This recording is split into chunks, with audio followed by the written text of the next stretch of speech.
Hi, I'm Kevin Crease, Chair of the Forest Practices Board.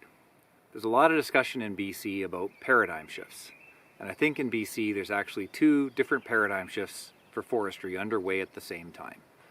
The first is to better address Indigenous interests and rights and move towards reconciliation.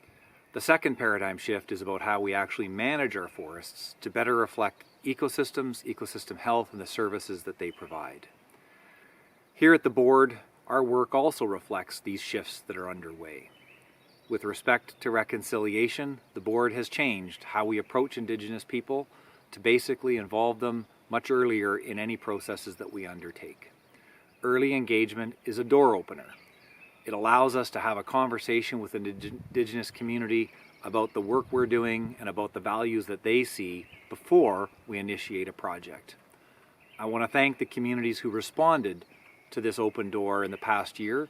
Every conversation we had with you was rich and helped us better understand your values and will make our work better. With respect to the changes on how we manage our resources and our land, the board issued a report last year on opportunities to improve forest practices for water. In it, we identified 4 opportunities for change. We encouraged the province to adopt all 4 of these recommendations as part of its watershed security strategy.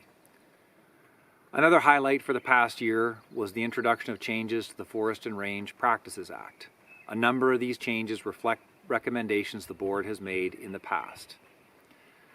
Perhaps the most significant change is the shift away from a regime of forest stewardship plans towards a regime based on forest landscape plans.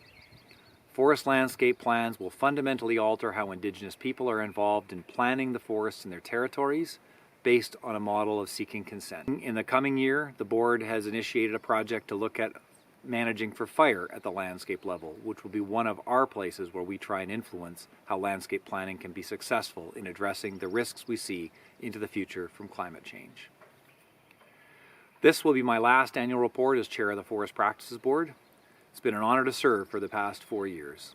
I want to recognize the amazing staff and appointed board members who make all of our work successful. I also want to thank members of the public, licensees, and government who provide us your advice, your thoughts, and your views on what we should do and how we should do it. Your advice and interests make all of our work better.